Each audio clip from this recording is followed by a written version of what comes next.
जी, आज की वीडियो में हम जो हमारा चैप्टर 1 था वो हमारा फिनिश हो चुका है और इसके जो अब MCQs हैं उसको आज हम कंप्लीट करेंगे। Encircle the best suitable answers. Number 1.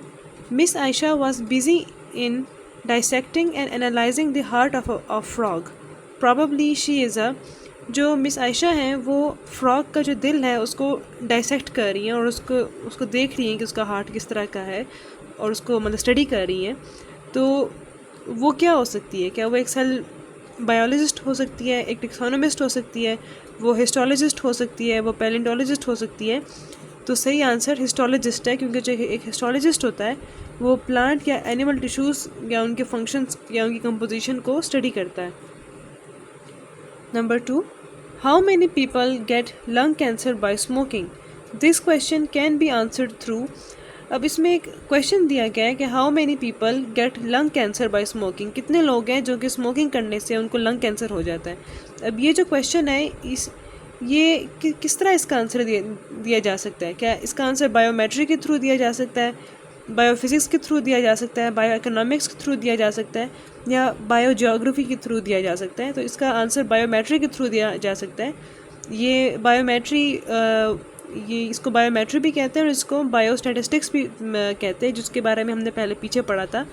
ये वो स्टडी है जिसमें हम एक जो होता है डेटा जो होता है, कोई भी इंफॉर्मेशन होती है उसकी इंटरप्रिटेशन इसमें इन्वॉल्व होती है। हमारे पास कोई भी इंफॉर्मेशन होती है और उसके बारे में हम फिर मतलब पता लगाते हैं कि इसको हम कैसे सॉल्व कर सकते हैं। तो ये भी एक इन्फॉर्मेशन है, ये क्वेश्चन है, तो इसको हमने सॉल्व करना है, इसको हमने इंटरप्रिटेट करना है कि कितने लोग हैं जिनको लंग कैंसर हो सकता है स्मोकिंग से। तो इसका आंसर हमें बायोमेट्री के थ्रू या बायोस्टैटिस्टिक्स के थ्रू हमें मिल सकता है। Number 3.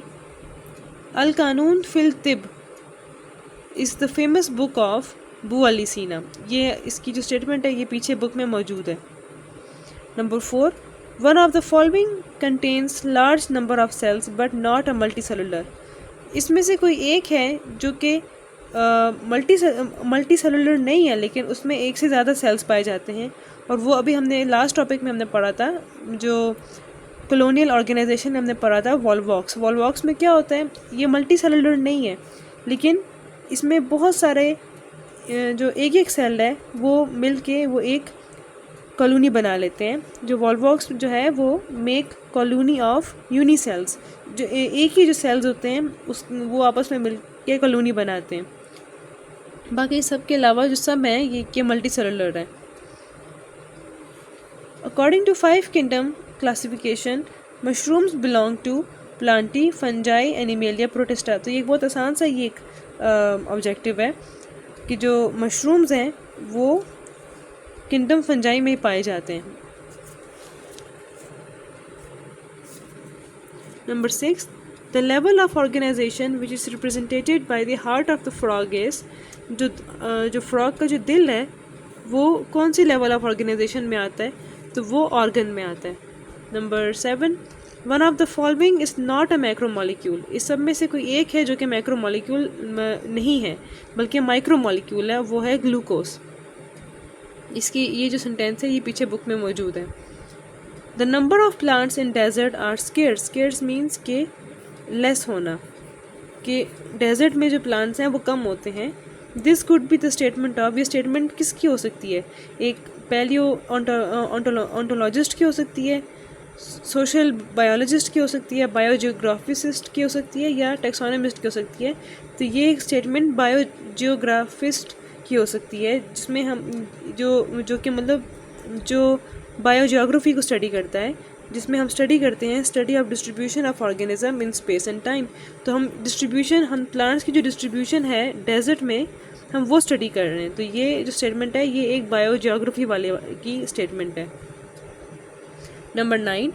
Which bio element makes most of the composition of organisms body. तो इसके अंदर जो ऑक्सीजन है उसकी सबसे ज़्यादा जो ऑक्सीजन है ये एक बायो एलिमेंट है जो कि एक ऑर्गेनिज्म की बॉडी में सबसे ज़्यादा ये पाया जाता है। बाकी इसके अलावा जितने भी हैं वो सब कम है। हाइड्रोजन 10% है, कार्बन 18% है, नाइट्रोजन 3% है, सिर्फ ऑक्सीजन है जो कि 65% पाया जाता है। Which of the following cellular organisation represents volvox. अब हमने ये पिछले लास्ट टॉपिक में पढ़ा था, तो ये जो है कॉलोनियल ऑर्गेनाइजेशन को ये रिप्रेजेंट करता है। कॉलोनियल ऑर्गेनाइजेशन को वॉलवॉक्स रिप्रेजेंट करता है। ठीक है, तो ये इस चैप्टर के सारे MCQs थे।